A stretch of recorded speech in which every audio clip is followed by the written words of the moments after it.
Temperature complete हो चुका था। बस भाई इसको पीछे से बंद कर दो, अगर बंद करना चाहो तो। अब कोई नहीं आएगा, कर दो बंद।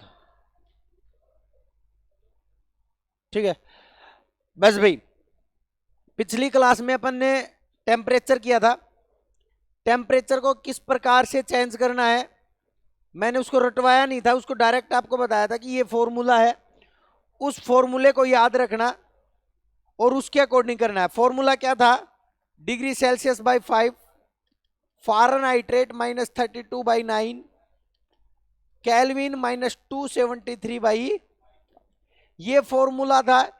यूनिवर्सल फॉर्मूला कहीं पर लगा देना और किसी भी टेम्परेचर को किसी में कन्वर्ट कर देना, ये मैंने आपको सिखाया था। ठीक है। एक टेम्परेचर देता हूं, उसको आप फ़ारेनहाइट और केल्विन में कन्वर्ट करके दिखाओ जल्दी। ठीक है। क्या है अभी मैं ऐसे ही दे देता हूं 60 डिग्री सेल्सियस, 60 डिग्री सेल्सियस को केल्विन और फ़ारेनहाइट में कन्वर्ट करके दिखाओ भाई। 60 डिग्री सेल्सियस क्वेश्चन ऐसे पूछा जाएगा, 60 डिग्री सेल्सियस टेम्परेचर जो है वो केल्विन में उसका मान क्या होगा, या फिर आपसे पूछ लिया जाएगा फ़ारेनहाइट में उसका मान क्या होगा। मेरे हिसाब से बिल्कुल बेसिक चीज है, इतनी मुश्किल है नहीं, जल्दी करो भी। हाँ दोनों बता देना, वो पिछले वाला ही बता देना।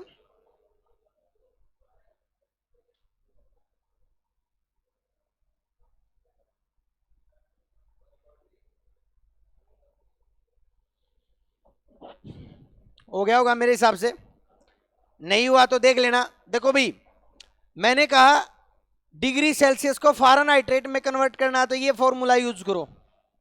डिग्री सेल्सियस की वैल्यू कितनी दी है, कितनी है 60/5, फ़ारेनहाइट -32/9, क्रॉस मल्टीप्लाई करके इसका आंसर निकाल लेना। ठीक है। अगर मैं कहूं डिग्री सेल्सियस को केल्विन में चेंज करो तो 5 से तो 5 ही कट जाएगा, ये 273 उधर जाएगा तो प्लस हो जाएगा। 273 में कितना जोड़ देना, 60 जोड़ देना, 333 आ जाएगा, बिल्कुल ठीक आंसर होगा। ठीक है भाई, तो इस टाइप से आप कर लेना, कैसा भी टेम्परेचर आपको दे दे, कोई भी टेम्परेचर आपको दे दे आप कर लेना। पिछली क्लास में मैंने 3 चीज और करवाई थी। एक करवाया था कंडक्शन, जिसको अपन कहते हैं चालन, उष्मा का हीट ट्रांसफर के मेथड करवाए थे मैंने 3, कि ये जो हीट जो है ये ठंडा या गर्म जो है ये किस प्रकार से ट्रांसफर होता है एक जगह से दूसरी जगह पे। एक बताया था मैंने कंडक्शन, दूसरा बताया था मैंने कन्वेंशन, और तीसरा बताया था मैंने रेडिएशन। और मैंने आपको ये भी बताया था कि ज्यादा किस में होता है, इसमें, और कम किस में होता है, इसमें। ज्यादा नहीं फास्ट करना, फास्ट होता है रेडिएशन में, और कम किस में होता है, कंडक्शन में। मैंने कहा था मॉलिक्यूल्स मूव नहीं करेंगे, एक मॉलिक्यूल गर्म होगा फिर दूसरा मॉलिक्यूल फिर तीसरा मॉलिक्यूल। जैसे ये मानकर चलो ये लोहे की राड है, इसके ऊपर मैं यहां पर हीट को देता हूं ना, तो ये लोहे की राड इस प्रकार से गर्म होगी, पहले यहां से, फिर यहां से, फिर यहां से, फिर यहां से, यानी कि मॉलिक्यूल मूव नहीं करेंगे, तो बहुत टाइम लगेगा हीट को ट्रांसफर होने में। इधर मॉलिक्यूल मूव करेंगे। मैंने आपको बताया था अगर हम पानी को गर्म करते हैं तो नीचे के मॉलिक्यूल गर्म होकर ऊपर चले जाएंगे, फिर नीचे के गर्म होकर ऊपर। पानी इसी प्रकार से गर्म होता है, नहीं पता तो सर्दियों में आपने देखा होगा, कई बार आप पानी जो है गर्म करने के लिए रख देते हो, थोड़ी देर बाद आके देखते हो ऊपर से तो आप हाथ लगा के देखते हो तो गर्म मिलता हो, और डाल के नहाने के लिए चले जाते हो, और वो बीच में से क्या मिलता है, ठंडा।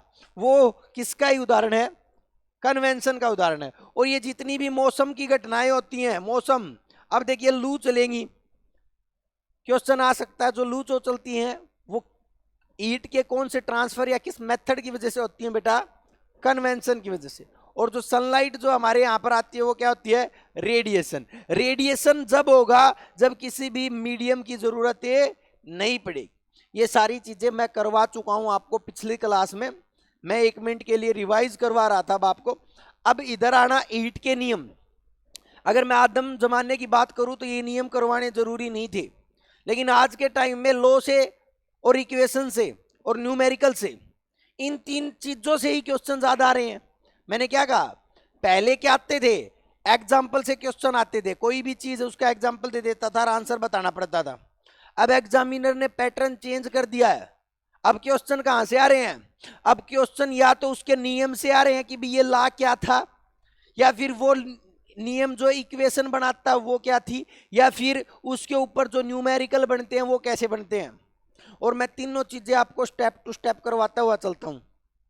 ठीक है, चलिए यहां पर पहले तो ईट के नियम देखना भी। पहले भाई सबसे पहले एक व्यक्ति आया जिसका नाम था न्यूटन, और न्यूटन का नियम था Newton's law of cooling. Law of cooling, law of cooling का मतलब ठंडा होने का नियम। क्या कहा ये? देखिए हालांकि आपको चीजें बहुत आसान लगेंगी, ठंडा होने का नियम, लेकिन ये जरूरी है करना, क्योंकि आपको चीज तो पता होती है। मैं आपको सिंपल बात बताता हूं, देखो बेटा, आप चाय पीते हो, चाय बनाते हो, चाय कब बनेगी? जब 100 मतलब लगभग जो है 90 के करीब जो टेम्परेचर चला जाएगा जब चाय बनेगी। चाय आपने क्या किया, एक गिलासी के अंदर डाल लिया। आप डालने के बाद वो रख दो 1 मिनट के लिए, आप देखोगे कि आई से वो थोड़ी ठंडी हो जाएगी, ठंडी होती हो जाएगी ना, और उसके बाद फिर थोड़ी ठंडी हो जाएगी, फिर थोड़ी ठंडी हो जाएगी। अब आप कहोगे सर इस बात का तो हमें पता ही है, ये क्या नई बात थोड़ी ना थी, यही कूलिंग का नियम है। लेकिन ये कूलिंग का नियम कहता क्या है वो सुनना बेटा, वो बात जरूरी है। कूलिंग का नियम ऐसे नहीं होता कि डायरेक्ट ठंडी हो जाती है। सुनना, अधिक से कम होने में जो समय लगता है ना, वो क्या लगता है? कम लगता है। किसकी बजाय? कम से बिल्कुल ठंडा होने में। फिर कह रहा हूं मैं, क्या कहा मैंने? अधिक गर्म से कम ठंडा होने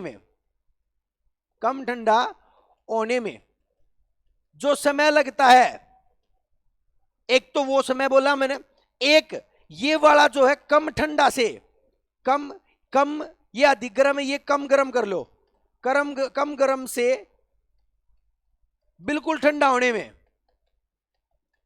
में समय। आप ये बताओ इनमें से कौन सा ज्यादा समय लगेगा? ज्यादा समय कब लगेगा?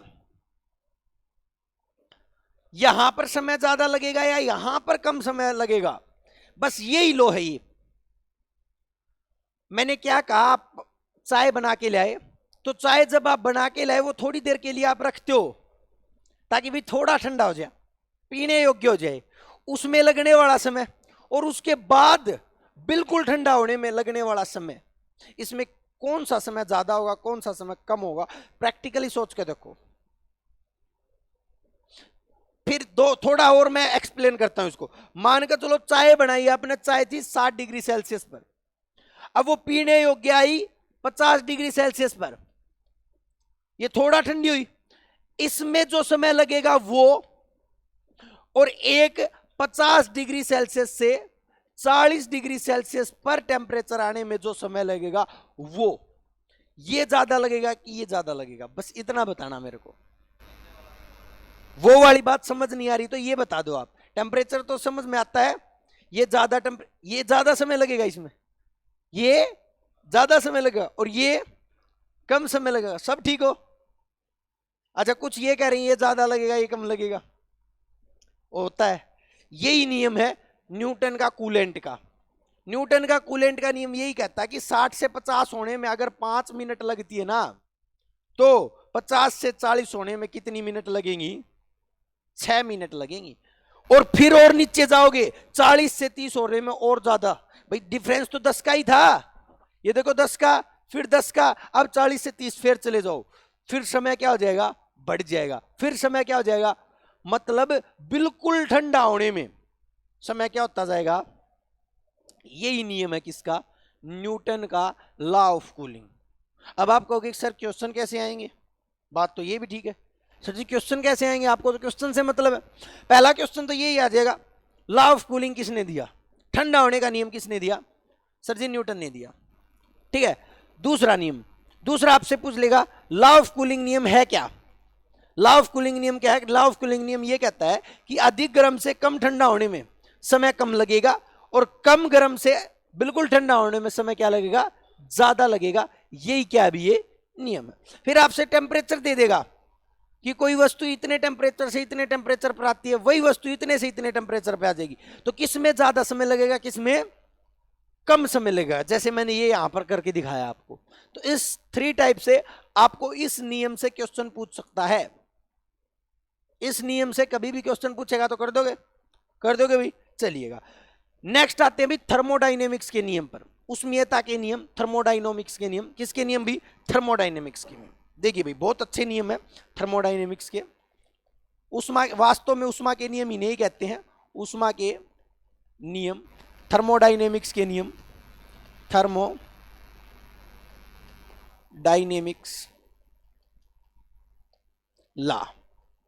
ठीक है, आपको थर्मोडाइनेमिक्स करना है। कई बार ना थर्मोडाइनेमिक्स को थे मैं के ऊपर ओ ऐसे करके दे देता है, ऐसे हिंदी मीडियम वालों के साथ थर्मोडायनेमिक्स ऐसे करके दे देता है। तो आपको थर्मोडायनेमिक्स ही करना है। ठीक है, जो साइंस साइड से थे उनके तो पूरी यूनिट आती थी, थर्मोडायनेमिक्स की पूरी यूनिट होती थी। ठीक है, लेकिन हम यहां पर बिल्कुल जीरो लेवल पर कर रहे हैं। सबसे पहला जो थर्मोडायनेमिक्स का है वो है भी जीरोथ लॉ। कौन सा भी, zeroth law of thermodynamics. Zero का मतलब भाई इसने पहला नियम नहीं लिया, जीरो नियम लिया है। कौन सा नियम लिया है, जीरो नियम। क्या कहता है भाई जीरो नियम, सुनना। ये कहता है कि वस्तुओं का रेशियो के ऊपर डिपेंड करता है। ईट किसके ऊपर डिपेंड करता है, रेशियो के ऊपर। वो कहता है कि ए की उष्मा बराबर है बी से और बी की उष्मा बराबर है किसके, सी से। तो वो कहता है ए की उष्मा बराबर होगी किसके, सी से। यानी कि अगर दो चीजों की ईट बराबर है, मैं कहता हूं ऐसे क्वेश्चन, अब आप कहोगे कि सर फर्स्ट लॉ से नहीं, से जीरोथ लॉ से क्वेश्चन कैसे आएगा। पहला तो क्वेश्चन यही आ जाएगा जीरोथ लॉ क्या है। तो जीरोथ लॉ कहता है कि अगर दो का रेशियो तीसरे रेशियो में किसी चीज से बराबर है तो नेक्स्ट वाला भी क्या होगा भी, बराबर होगा। भी मैं मान के चलो, मैं कहता हूं किसी वस्तु ए वस्तु है, वो कितनी डिग्री है, 60 डिग्री सेल्सियस है, और ए के बराबर क्या है, बी है। ए के बराबर क्या है, बी है। और सी वस्तु जो है वो कितनी है, नहीं, ए जो है वो कितनी है, 60 डिग्री है। और वो क्या देता है फिर, ए के बराबर क्या है, बी है। और बी के बराबर किसको दे देता है, सी के बराबर। आपको दे देगा ए के बराबर बी है, बी के बराबर कौन है, बी के बराबर सी है, ये दो दे देगा। और आपसे कह देगा ए के बराबर यानी कि सी होगी। तो सी का जो होगा वो कितनी वैल्यू होगी, सी की वैल्यू कितनी होगी। बिल्कुल मतलब बात बिल्कुल ईजी है ये, लेकिन ये जब लगेगी जब आपको ये नियम आता होगा। ए बराबर होगा किससे, बी से। अगर दो वस्तुएं बराबर हैं, ठीक है, दूसरी वस्तु में भी दो वस्तुएं बराबर हैं, लेकिन एक कौन सी है, पहले वाली। तो ये दो जो होंगी ये भी आपस में क्या हो जाएंगी, बराबर हो जाएंगी। किसमें भी, ईट में, उष्मा में जो है ये दोनों भी क्या हो जाएंगी भी, बराबर हो जाएंगी। क्लियर भी। दूसरा जो भी फर्स्ट लॉ, पहला नियम, फर्स्ट लॉ ऑफ थर्मोडायनेमिक्स। एक गलती मत कर देना, थर्मोडायनेमिक्स के नियम जीरो तो चालू होते हैं, हम कर देते हैं 3 नियम है, 3 नियम तो हैं ठीक है, लेकिन फर्स्ट सेकंड और थर्ड लॉ मत कर देना, जीरोथ फर्स्ट और सेकंड करना है। ठीक है, अब देखिए ये फर्स्ट लॉ सबसे इंपॉर्टेंट है वास्तव में। ईट के बारे में, ईट यानी कि उष्मा की डेफिनेशन, उष्मा की परिभाषा कौन देता है, जो मैंने उष्मा की परिभाषा आपको पिछली क्लास में करवाई थी। ईट किसी भी चीज का ठंडा या गर्म होने का एहसास है, ये पूरा टेक्निकल वर्ड्स, कैसे एहसास होता है कैसे नहीं होता, सारी चीज किस नियम में है, फर्स्ट लॉ में है। तो ईट के बारे में कौन बताता है, थर्मोडायनेमिक्स का पहला नियम बताता है। दूसरा एक चीज देता है हीट कंजर्वेशन। हीट कंजर्वेशन का मतलब उष्मा संरक्षण के बारे में भी कौन बताता है भाई। अगर भी हीट क्या हो रही है, कंजर्व हो रही है, उष्मा सुरक्षित हो रही है। मतलब भी अगर किसी वस्तु में उष्मा चली जाती है तो वहां पर क्या हो जाती है, सुरक्षित हो जाती है, संरक्षित हो जाती है, जब तक आप उसको यूज नहीं करते हो। ये भी बात कौन बताता भी, पहला नियम। तो पहले नियम से आपसे 2 ही क्वेश्चन पूछेगा कि हीट जो है उसकी डेफिनेशन किसने दी, फर्स्ट लॉ ऑफ थर्मोडायनेमिक्स। दूसरा हीट कंजर्वेशन वाला जो नियम है वो किसने दिया अभी? इसने दिया। क्लियर भी? नेक्स्ट आ जाओ, ये बहुत अच्छा नियम है भी, सेकंड वाला। नियम तो सारे अच्छे हैं, प्रैक्टिकली अगर आप देखोगे तो। सेकंड नियम क्या कहती है? उष्मा का जो ट्रांसफर जो ना वो हाई टू लो होता है। लिख लेना आप, उष्मा का स्थानांतरण जो है, द ट्रांसफर ऑफ हीट किसमें होता है भी? उच्च स्तर से निम्न स्तर तक होता है। उच्च स्तर से निम्न स्तर। इससे बहुत ज्यादा उदाहरण आते थे, आदम जमाने की बात मैं बता रहा हूं, इससे बहुत ज्यादा उदाहरण आते थे। आदम जमाना मतलब 2015-16 का टाइम। आपसे क्या करता था? मैंने क्या कहा? आई टू लो में कन्वर्ट होता है। एक चीज देख के देखो भाई, मैं कहता हूं आई टू लो का मतलब क्या है? एक मिनट के लिए रुको ना। आई टू लो, मैं कहता हूं एक गर्म लोहा है, गर्म लोहा, और एक पानी है। एक क्या है? इनमें हीट कहां ट्रांसफर होगी? हीट किस साइड ट्रांसफर होगी ये बताओ? हीट किस साइड ट्रांसफर होगी? पानी को छोड़ो, यहां पर बर्फ है। देखो आप सोचते हो गलत, फिजिक्स होती है उल्टी। आप सोचते हो कि बर्फ किसको ठंडा कर रही है? लोहे को ठंडा कर रही है। बर्फ का टेम्परेचर क्या है? यानी कि कम है, और गर्म लोहे का लगभग 100 डिग्री सेल्सियस होगा, यानी कि ज्यादा है। आप नॉर्मल लाइफ में क्या सोचते हो? नॉर्मली हम देख लेते हैं कोई भी गर्म चीज होती है उसको क्या करते हैं हम? पानी गिर कर क्या करते हैं? ठंडा करते हैं। लेकिन ये बात गलत है। हीट का ट्रांसफर कहां से कहां तक होता है?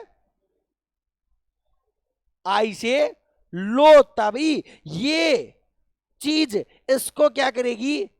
गर्म करेगी। लेकिन कहां तक? ये चीज जाननी जरूरी है। जब तक ये दोनों क्या नहीं हो जाएंगे? बराबर नहीं हो जाएंगे। अब इसने ठंडा कैसे कर दिया इसको? आप कहोगे सर इसने ठंडा कैसे कर दिया? क्योंकि इसकी मात्रा क्या ली आपने? ज्यादा ली। आप डालते गए डालते गए डालते गए तो उसको क्या करते गए? ठंडा करते गए। लेकिन हीट ट्रांसफर कहां से कहां तक होती है? आई टू लो। बोलो आया ना? क्लियर ना? एक सिंपल सी चीज से आपको बहुत सी चीजें ऐसे ही माइंड में सेट करनी है। आप देखो बेटा, एक बात याद रखना, मैं आपको थ्योरी ज्यादा करवाता हूं, क्वेश्चन ना के बराबर बताता हूं आपको। लेकिन आप कभी किसी भी एग्जाम को देना, आप थ्योरी कर लेना अच्छे से। मैं गारंटी लेता हूं कोई भी क्वेश्चन जो आपने किया भी नहीं ना कभी, आज तक देखा भी नहीं, वो भी आप ठीक करके आओगे। क्योंकि जो चीजें बनती हैं वो कहां से बनती हैं? इन्हीं से बनती हैं। कितने ही उदाहरण बता दूं मैं इनके, मतलब ही नहीं है कोई। बोलो आया ना? तो हीट का जो ट्रांसफर जो है आई टू लो होता है। और नेक्स्ट जो नियम है वो बहुत इंपॉर्टेंट नियम है भाई। पहले इसके एग्जाम्पल से क्वेश्चन आते थे, आजकल डायरेक्ट ही ला पूछने लगे। देखिए पहले जैसे एसएससी वगैरह एचएसएससी वगैरह क्वेश्चन कैसे पूछते थे? कि ऐसे पूछते थे कोई वस्तु है, वो गर्म है वो ठंडी है, तो हीट ट्रांसफर हो रही है, कहां से कहां तक ट्रांसफर होगी। लेकिन आजकल डायरेक्ट ही क्वेश्चन पूछने लगे कि जो है ट्रांसफर कहां से कहां तक होती है? उच्च से निम्न में, निम्न से उच्च में, ऐसे करके, या बराबर ट्रांसफर होती है तो आई टू लो होती है। या फिर आपसे ऐसे पूछ लेगा कि उष्मा का स्थानांतरण आई टू लो होता है, ये किस नियम द्वारा परिभाषित किया जाता है? तो थर्मोडायनेमिक्स के दूसरे नियम के द्वारा। मतलब अब डायरेक्ट थ्योरी से क्वेश्चन पूछने लगे। पहले कहां से क्वेश्चन पूछते थे? एग्जाम्पल। मैं आपको देखो एक चीज बताता हूं, सभी ने सुन रखी है, ये लाभ बाद में बताऊंगा मैं। पहले आपको मैं मूर्त की तरफ, अमूर्त की तरफ लेके चलता हूं। बेटा एक बात तो, आपने कभी सुना होगा कि गर्मियों में ब्लैक कपड़े नहीं पहनने चाहिए? बहुत अच्छे से सुना है। सुना है या नहीं सुना है? क्यों?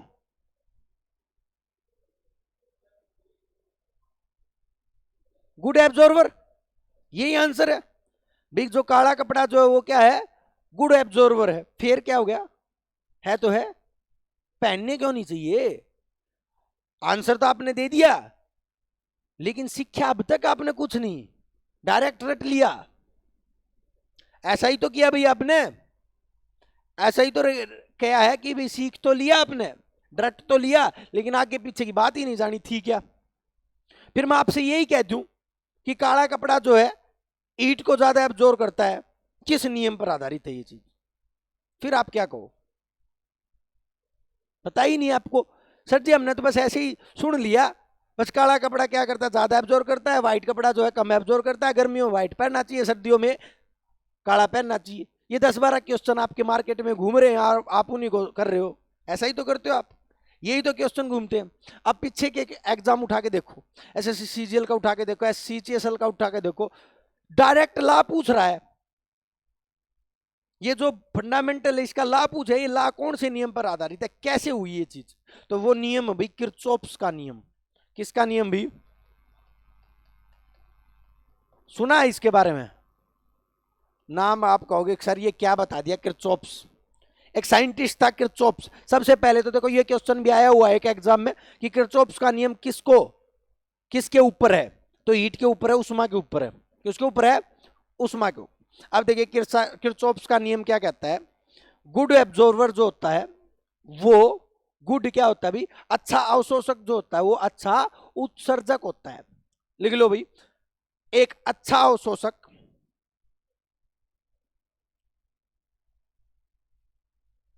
एक अच्छा अवशोषक एक अच्छा उत्सर्जक होता है।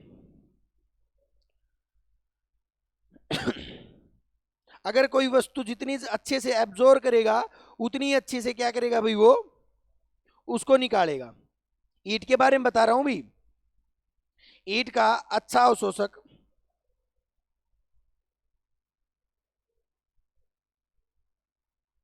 ईट का अच्छा अवशोषक, ऐसे कर लो, कोई वस्तु उष्मा को जितनी अच्छे तरीके से अवशोषित करती है उतनी ही अच्छे तरीके से क्या करेगी, उत्सर्जित करेगी, एक्सक्रेट करेगी। ठीक है, जितनी अच्छी एब्जॉर्ब करेगी उतनी अच्छे से एक्सक्रेट करेगी। एक सिंपल सी बात लिख लो। अब सिंपल सी बात है, ये नियम कौन बताता है? किरचॉफ्स। अब सिंपल सी बात है, आप सर्दियों में व्हाइट कपड़े क्यों पहनते हो? अब आपको आंसर मिल गया। ब्लैक गर्मियों में क्यों नहीं पहनना चाहिए? क्योंकि वो हीट को क्या करेगा, एब्जॉर्ब करेगा। एब्जॉर्ब किए तो वो एक्सक्रेट भी करेगा भी, उत्सर्जन भी करेगा, और उत्सर्जन जब करेगा तो किसके ऊपर इफेक्ट डालेगा? शरीर के ऊपर। बोलो आया ना? ठीक है, तो आप याद रखना गर्मियों में कैसे कपड़े पहनने हैं, व्हाइट कपड़े पहनने हैं, क्योंकि व्हाइट जो है वो हीट का एब्जॉर्बर नहीं होता। तो व्हाइट और ब्लैक लिख लो। ब्लैक तो गुड ऑब्जर्वर है, ब्लैक क्या है, गुड ऑब्जर्वर है, और व्हाइट जो है वो क्या है, गुड, अरे बैड कर लो ना इसको, उल्टा अपने आप हो जाएगा। ठीक है, बोलो है ना? अब सर्दी गर्मियों वाले क्वेश्चन करते रहियो, मैं नहीं बताऊंगा अब आपको। ठीक है, अपने आप अंडरस्टूड करते रहना कि सर्दियों में क्या पहनना है, गर्मियों में क्या पहनना है, क्यों पहनना है, कैसे क्या होता है। बोलो हाँ है ना? ठीक है या नहीं है? अच्छा एक बात तो, जो अम्ब्रेला होता है छत्ता, उससे भी एक क्वेश्चन आता है, छत्ते से भी क्वेश्चन आता है। अम्ब्रेला बारिश में ऊपरी सतह कैसी होती है और नीचे वाली सतह कैसी होती है, ये क्वेश्चन भी बहुत बार आता है। ये क्वेश्चन भी बहुत बार आता है। अरे पता होगा, ये भी इसी नियम पर कहीं ना कहीं जाके एडजस्ट हो जाएगा। अरे अम्ब्रेला जो है, चलो भाई ऊपर से ब्लैक होता है और नीचे से ब्लैक कर दिया तो भाई, अरे वो मतलब आजकल ट्रेंड में चला दिए, लेकिन एक मतलब वो कहते हैं ना एक अच्छा छत्ता कह लो। ठीक है, तो अच्छा छाता जो है वो क्या होता है भाई, ऊपर से ब्लैक और नीचे से व्हाइट। अब आप कहोगे कि सर ब्लैक क्यों ले लिया, बिजली पड़ जाएगी, क्योंकि उसमें भी हीट है, और ब्लैक क्या है, हीट एब्जॉर्बर है, इसीलिए तो ब्लैक के ऊपर पड़ती है। अरे पता होगा, अरे ये किसी ने नहीं सुना, ये भी नहीं सुना किसी ने। अरे बिजली नहीं पड़ती बारिश में, हाँ भैंस वगैरह पे पड़ जाती है, और ऐसे ब्लैक चीजों के ऊपर पड़ती है। ठीक है, हाँ कभी छत्ते पे देखिए, जो अम्ब्रेला होता है उसके ऊपर देखिए, पड़ जाए क्या हो रहा है। ठीक है, पड़ जाएगी, मत लेके निकलिया करो। ठीक है, चलो भाई बस इतना ही था भाई, किरचॉफ्स लॉ को इतना ही कर लेना, आपके लिए इतना ठीक रहेगा। ठीक है, तो अभी हीट का और टेम्परेचर का आपका कंप्लीट हो गया। आप ये मानकर चलो फिजिक्स का जो है 70% पोर्शन जो है कंप्लीट हो गया, एक चैप्टर बचा है। एक चैप्टर क्यों कह रहा हूं मैं, क्योंकि उसी चैप्टर में अब मैं सारे चैप्टर करवा दूंगा। चैप्टर का नाम क्या है, सुनना मेरी बात, मैं यहां पर कह रहा हूं एक ही चैप्टर बचा है, उसका नाम है वेव। वेव का मतलब है तरंग। अब आप कहोगे सर, नहीं सर, हमारा तो साउंड भी बचा हुआ है, हमारा तो लाइट भी बचा हुआ है, हमारा तो इलेक्ट्रिसिटी भी बचा हुआ है। मेन 3 चैप्टर हैं, ये तीनों चैप्टर आपके बचे हुए हैं। कौन कौन से? एक तो बचा हुआ आपका साउंड, साउंड यानी कि ध्वनि। एक बचा हुआ आपका लाइट, लाइट यानी कि प्रकाश, जिसमें reflection, refraction, TIR, lens, mirror, ये सारी चीज आएंगी, ठीक है। और एक आपका क्या बचा हुआ अभी, इलेक्ट्रिसिटी एंड मैग्नेटिज्म। ये एक में ही है, एक के चैप्टर है ये चैप्टर बचे हुए हैं। और मैंने लिख दिया कि वेव है। मैंने क्या लिख दिया, क्योंकि ये डिपेंड ही किसके ऊपर है, बोलो आया ना। तो इसलिए मैंने इसको पूरी यूनिट बना दी। क्या यूनिट बना दी? वेव। इस वीक में इसको कंप्लीट करेंगे, फिजिक्स को खत्म करेंगे, ठीक है, ताकि और भी सब्जेक्ट जो हैं आपके हो सकें। हमें इसी में नहीं ज़्यादा समय खराब करना है। फिर भी अगर आपको कुछ चीज़ बच जाए तो आप मेरे से पूछ लेना, ठीक है। स्टार्ट करें भी? चलो मैं वेव ही बताता हूं सबसे पहले। तो किसको पता है वेव के बारे में, ये बताओ आप, तरंग क्या है। क्योंकि जब मैं तरंग करवा दूंगा ना, उसी के बाद आगे चलूंगा, सारी चीजें बिल्कुल ईजी हो जाएंगी अगर आपने तरंग को अच्छे से जान लिया तो। मैं फिर कह रहा हूं, साउंड पूरा चैप्टर हो जाएगा, लाइट भी आधा चैप्टर हो जाएगा अगर वेव को अच्छे से जान लिया तो। वेव क्या है, साउंड क्या है ना, सॉरी, वेव यानी कि तरंग। देखो मैं बोल रहा हूं और ये आवाज कहां तक जा रही है, कैसे, कुछ ना कुछ है। ये लाइट है, आ रही है, कुछ ना कुछ है, बोलो आया ना। हम कहते हैं कि सीधी रेखा में आती है, प्रकाश जो है सीधी रेखा में आता है। ये 2-3 क्वेश्चन आपने रटे होंगे। लेकिन अब हम चीजें देखते हैं, वेव है क्या। सबसे पहले वेव एक डिस्टरबेंस है जो ऊर्जा को, किसको, एनर्जी को एक स्थान से दूसरे स्थान पर भेजता है। यानी कि साउंड मेरी आपकी तरफ जा रही है, उसका रीजन कौन है, वेव। प्रकाश यहां तक आ रहा है, उसका रीजन कौन है, वेव। मैं फिर कह रहा हूं, यह एक ऐसा डिस्टरबेंस है। डिस्टरबेंस का मतलब, हाँ, डिस्टरबेंस ऐसे नहीं होते, ऐसे डिस्टरबेंस हो गया, ऐसे ऐसे, इसको डिस्टरबेंस, इस वेव, वेव का स्ट्रक्चर भी डिस्टरबेंस के हिसाब से ही बनाया गया है। ये एक डिस्टरबेंस है जो, ये बात लिख लेना, उष्मा या ऊर्जा को एक स्थान से दूसरे स्थान पर भेजता है।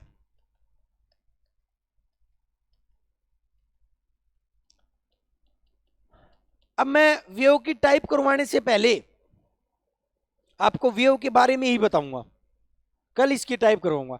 वेव मैकेनिकल सुनी होगी, नॉन मैकेनिकल सुनी होगी आपने। कुछ ऐसी वेव होती हैं जिनको मीडियम की आवश्यकता नहीं होती, कुछ ऐसी होती है जिनको मीडियम की आवश्यकता होती है। ट्रांसवर्स, लॉन्गिट्यूडिनल, ना सुनी तो आप सुना देंगे सारी की सारी। साउंड भी एक अलग प्रकार की साउंड वेव है, लाइट अलग प्रकार की वेव है, और भी आपने वेव या रे, वेव और रे में क्या फर्क हो वो भी मैं आपको बताऊंगा। बात एक क्यों है लेकिन थोड़ा फर्क हो है, वेव और रे, तरंग और किरण। रे होती है ना, आपने सुने होंगे आजकल तो अंग्रेजी रे बहुत ज्यादा, alpha beta gamma ray, alpha रे, एक्स रे, यूवी रे, बहुत सी रे हैं, वो सारी इसी में आएंगी। हैं क्या, सबसे पहले वो जानो, ठीक है। क्योंकि किसी भी चीज को जानना है तो पहले ये पता होना चाहिए आपको ये चीज है क्या। देखो भाई, भी मैंने आपको ये कहा कि एक डिस्टरबेंस है, ऐसे ऐसे चलती है। ये डिस्टरबेंस क्या बोला मैंने, ये डिस्टरबेंस जो है मैंने कहा है कि वेव है। ये क्या भी, वेव है, तरंग है, ठीक है भाई। अब देखो ये डिस्टरबेंस है, इसी को मैं क्या कहता हूं, वेव। 5 चीज बताऊंगा, अगर ये अच्छे से आपको समझ में आ जाती है ना, तो आप ये मान के चलो आगे वाला प्रोसेस जो बहुत आसान हो जाएगा। देखो बेटा, ये जो ऊपर की तरफ जो चीज उठती है ना, उसको क्या बोलते हैं, क्या बोलते हैं, क्रस्ट। और नीचे जो जाती है, तो वेव जो होती है ना, वो क्रस्ट टू ट्रफ चलती है। पहली बात तो वेव जो होती है वो कैसे चलती है, ऊपर की तरफ उठेगी, नीचे आएगी, फिर उठेगी, फिर नीचे जाएगी। तो वेव हमेशा क्रस्ट टू ट्रफ चलती है। पहली बात तो होगी ये भाई। ठीक है भाई, ऊपर वाला उठना क्रस, नीचे जाना ट्रफ। दूसरा, जब ये वेव उठती है ना तो तीन चार चीजें आपने सुनी होंगी। एक तो सुना होगा एम्पलीट्यूड, इसको अपन बोलते आयाम। इन्हीं के ऊपर सारी साउंड करवाऊंगा मैं, पूरी साउंड इन्हीं के ऊपर करवाऊंगा, अच्छे से समझ लेना। नहीं समझ में आए तो साउंड कुछ नहीं समझ में आएगा, लाइट कुछ नहीं समझ में आएगी। मैं फिर कह रहा हूं, एक होता है एम्पलीट्यूड, एक होता है वेवलेंथ, जिसको अपन क्या बोलते हैं, तरंग दैर्घ्यता। हाँ, तरंग दैर्घ्य, ठीक है। एक होती है फ्रीक्वेंसी, जिसको बोलते हैं आवृत्ति। क्या बोलते हैं बेटा? और एक तीसरी चीज भी ले लेता हूं, वेलोसिटी, वेग। इसके बारे में तो पता ही है भी, इसकी स्पीड, इसकी स्पीड, ये हमारे लिए क्योंकि थोड़ा डिफरेंस है। एम्पलीट्यूड जो होता है वो, उसको स्मॉल ए से डिनोट करते हैं। वेवलेंथ जो होता है उसको लैम्डा से डिनोट करते हैं। और जो फ्रीक्वेंसी जो होती है उसको ऐसे एन मान लो, ये न्यू होता है, ये इससे डिनोट करते हैं, ठीक है। अब सुनो होता क्या है वेव के बारे में, यहीं से आपको बहुत सी चीजें क्लियर हो जाएंगी। ये वेव जो ना, ये ऊपर की तरफ उठी हुई है, ये ऊपर की तरफ उठना, ये जो है ये लेंथ किसी भी क्रस्ट की ऊपर की तरफ उठना, इसको मैं क्या कहता हूं, एम्पलीट्यूड कहता हूं। इसको मैं क्या कहता हूं, एम्पलीट्यूड कहता हूं। साउंड में काम आएगा ये। देखो मैं तेज बोलता हूं तो ये और तेज उठेगा, मंदा बोल लूंगा तो नीचे पड़ जाएगा। मतलब ये आवाज का मंदा या तेज, ये किसके ऊपर डिपेंड है, एम्पलीट्यूड। जितना ऊपर उठेगा उतनी आवाज तेज। आपने वीडियो रिकॉर्डिंग में देखी होगी, थोड़े तेज बोलियो, एम्पलीट्यूड ऊपर ना उठेगा, फिर नीचे, ऐसे देखा होगा। वो क्या चीज है? तो ये जो उठना जो है, इसको मैं क्या कहता हूं, किसी भी वेव की ऊंचाई, हाइट क्या कहलाती है बेटा, एम्पलीट्यूड कहते। जिस बंदे को, देखो वैसे सीधी समझ में आ रही तो ठीक है, सीधी नहीं समझ में आ रही तो डेफिनेशन लिखते रहो साथ के साथ, कोई दिक्कत नहीं है। मैं फिर कहता हूं, अगर आप अपनी नोटबुक बनाते हो तो आप 2 दिन में उसको कंप्लीट कर सकते हो, और किसी और की बुक या किसी और की चीज अगर आप कर रहे हो तो 10 से 15-20 दिन लग जाएंगे, आपको कंप्लीट नहीं होगी वो। एक चीज बताता हूं मैं आपको, बाहुबली मूवी सबने देखी होगी, सबने देखी है। बाहुबली मूवी में आपने एक चीज सीखने मिली होगी, एक व्यापारी हो है, तलवार व्यापारी, वो तलवार बेचना हो है, तो कटप्पा के पास आओ, कटप्पा उसने मना कर दे है, तेरी तलवार बढ़िया है लेकिन मेरा आगे कौन टिकेगी। तो उन्होंने गुस्ताखी सिद्ध करके दिखाई इसने, तो वो लड़ाई करके दिखाओ इसने, और वो 2 मिनट में उसकी तलवार ने क्या कर दे है, तोड़ दे। और तोड़ने के बाद उनका वास्तव में आप बहुत बड़े बाहुबली हो, ये है वो है। वो कह तू अड़ा, मैंने एक बात बताऊंगा, बैठ। वो उस तलवार व्यापारी ने बिठा, और बिठा के एक बात कह, बिल्कुल सिंपल शब्दों में, ध्यान दिया हो तो आपने, वो ये कह, तेरी तलवार बहुत अच्छी थी, बहुत ही बढ़िया तलवार थी, लेकिन जो एक असली योद्धा हो ना, वो अपनी खुद की तलवार खुद ही बनाओगा। फिर वो व्यापारी क्यों, ऐसा क्यों? बोले अगर कोई भी बंदा अपनी तलवार खुद बनाओगा तो उसने पता होगा इस तलवार में कमी की है और इस तलवार की मजबूती की है, और वो उसी हिसाब से लड़ेगा उससे। अपनी कमी ने और मजबूती ने देख का, कमी ने छुपाया करा और मजबूती ने दिखाया करा। यह चीज आप कब कर सका, जब अपन ने पता हो। सेम स्टूडेंट्स के पास है, अपने नोट्स खुद बनाओ। आप अगर अपने नोट्स खुद बनाते हो तो आपको अपनी कमी और मजबूती अच्छे से पता होगी। मैं गारंटी लेता हूं, जो बंदा अच्छे से नोट्स बनाता है और डेली पॉइंट लिखता है, वो 3 महीने में सिलेबस कंप्लीट करने के बाद उसको दोबारा ना रिवाइज करने में मतलब 10 दिन भी नहीं लगते। और ऐसे मूर्ख स्टूडेंट है, पढ़े रहते हैं, यहीं पर लगे रहते हैं, एक बार सिलेबस कर लिया फिर बैठ जाओ, फिर कोचिंग ले लो, फिर ले लो, लागे रहो पूरी जिंदगी, फिर लाइब्रेरी में बैठ जाओ, एक आध का कोर्स ले लो, मतलब पूरी जिंदगी लिखने में उनमें करने दे, काट दे हम। क्यों भाई? एक बार अच्छा से शिद्दत लिख लो, अच्छा से अपने नोट्स बना लो, ठीक है ना। तो इन चीजों का अच्छे से ध्यान दिया करो, अपना खुद का मटेरियल बनाओ। अब देखो ये एम्पलीट्यूड, आयाम, ऊपर उठना। दूसरा भी वेवलेंथ, ये वेव की लंबाई, वेव की लंबाई, क्या मैं कह सकता हूं इस वेव की लंबाई ये है, एक वेव की लंबाई यह है, या फिर मैं क्या क्या कह सकता हूं, ये आधी और ये आधी, इसको मैं वेवलेंथ कह सकता हूं कि वेवलेंथ नाम से स्पष्ट है वेव की लंबाई, जिसको अपन बोलते हैं तरंग दैर्घ्यता। तो क्या मैं कहता हूं करस और ट्रफ के बीच की, या फिर एक करस की दूरी, या फिर एक वेव की दूरी क्या कहलाती है, वेवलेंथ कहलाती है। भाई इससे सिंपल सी चीज तो है कौन कुछ, वेवलेंथ क्लियर होगी। उसके बाद तीसरा, the number of turn, the number of turn by A wave is called frequency, इसीलिए न्यू से डिनोट किया है नंबर ऑफ टर्न। किसी लपेटे को, इसको ऐसे लिख लो, ये क्या हैं, लपेटे हैं, किसी भी वेव के लपेटे हैं, जितने ज्यादा लपेटे होंगे उतनी ही फ्रीक्वेंसी क्या होगी। एक वेव है इसकी, देखो यह इतनी है, इसको मैं ऐसे बनाता हूं, देखो देखना अच्छे से, क्या फर्क होया इसमें, इतनी है या इतनी है सेम, लेकिन इसमें बढ़िया केयर घटिया के, जल्दी बताओ मेरे को, फ्रीक्वेंसी बढ़ी, वेवलेंथ, वेवलेंथ, अरे वेवलेंथ घटी, एक इतनी थी और एक इतनी होगी, मैं फिर कह रहा हूं फ्रीक्वेंसी बढ़ी और वेवलेंथ, क्या मैं कह सकता हूं न्यू जो है वो इनवर्सली प्रोपोर्शनल होगा किसके, लैम्डा के। यहां से बहुत सी चीजें ठीक होंगी, आप इसको कर लेना कंसेप्ट को, नहीं तो आप पूरी जिंदगी ये देखते रह जाओगे, किसी में तो वेवलेंथ कम हो जाए, किसी में वेवलेंथ बढ़ जाए है, किसी में फ्रीक्वेंसी घट जाए, किसी में फ्रीक्वेंसी घट जाए, लेकिन आप कंसेप्ट से करो इसको, किससे करो, कंसेप्ट से, क्लियर है। तो ये क्या बताया मैंने, दोबारा देखना, किसी भी वेव की ऊंचाई क्या कहलाएगा, एम्पलीट्यूड, किसी भी वेव की length wavelength, and the number of turn लपेटे क्या कहलाएंगे भी, फ्रीक्वेंसी, और इसकी स्पीड क्या कहलाएगी भी, वेलोसिटी। वेलोसिटी और फ्रीक्वेंसी में फर्क है भाई, वेलोसिटी और फ्रीक्वेंसी में फर्क है। अब एक चीज देखो भाई, आगे आप जब साउंड करोगे काम आओगी बेटा, जितनी फ्रीक्वेंसी को ज्यादा करता जाऊंगा ना, एक टाइम ऐसे आएगा ये फ्रीक्वेंसी इतनी कम हो जाए, मतलब फ्रीक्वेंसी जो इतनी ज्यादा हो जाएगी, वेवलेंथ इतनी कम हो जाएगी कि वेव किस रेखा में दिखेगी, बिल्कुल पैनी हो जाएगी, क्या हो जाएगी भी, पैनी हो जाएगी, और इतनी तेज हो जाएगी कि आपको सुनाई भी नहीं देगी।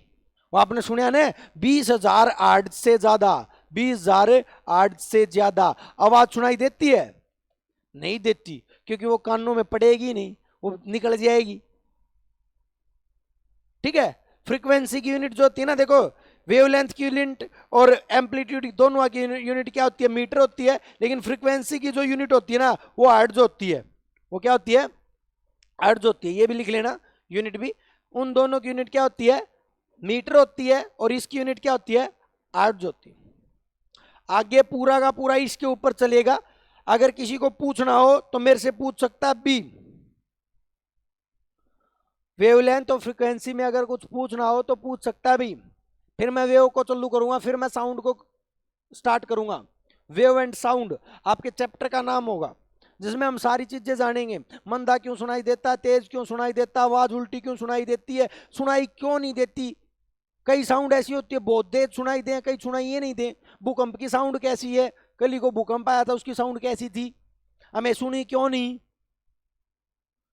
तो वो सारी चीजें जो है ना इसी के ऊपर काम करेंगी, इन्हीं के ऊपर, बोलो है ना। तो अल्ट्रा वोयलेट साउंड क्या होती है, ठीक है, ऑडिबल साउंड कौन सी होती है, कोई नहीं। हाँ अभी अभी एक बात बता रहा था मैं कि कोई वेव रे में कन्वर्ट कैसे हो जाती है, मेरे हिसाब से समझ में आ गई होगी यह बात, या नहीं यही। अरे भाई दो चीजों हैं, एक हो वेव, एक और रे। नॉर्मली टीचर ये कहते हैं या हो किरण और वेव है तरंग, नॉर्मली टीचर ये कहते हैं कि ये दोनों चीज एक हैं, वेव और रे एक है, जर्नल साइंस में तो एक है, लेकिन ये एक नहीं है भाई, वेव या है और रे, किरण हमेशा सीधी रेखा में चल रहा है, सुनी होगी आपने, रे जो हमेशा किस रेखा में चल रहा है, बहुत ज्यादा फ्रीक्वेंसी हो इसमें, बहुत ज्यादा क्या है फ्रीक्वेंसी हो है जब बे तो भाई रेया में इतनी फ्रीक्वेंसी हो दिक्कतें कौन देखी थे बेरा है ना पट्टा हमने चारों तरफ रे हैं सुनाई दे हमने वे होती तो कितने न कितने कान में या कितने न कितने दिक्कत करती बोलो आया ना अरे चारों तरफ रे फैली हुई है नहीं है ये सारा का सारा साउंड वाउंड सब कुछ मतलब सॉरी ये जो जितना भी कम्युनिकेशन है वो किसके ऊपर आधारित है रे के ऊपर भाई हाँ सीधी है रे बिल्कुल भाई ठीक है सारी रे कराएंगे पर रेडियो रे ठीक है रेडियो रे एक्स रे बिट्टा रे गामा रे फलाना रे डिकड़ा रे सारी समझ रहे नहीं समझ रहे हो बस आज के लिए इतना ही करेंगे कल जो ना वेव और साउंड करेंगे और इनको ना थोड़ी स्पीड बढ़ाएंगे कल थोड़ा जल्दी करेंगे इसको ठीक है भाई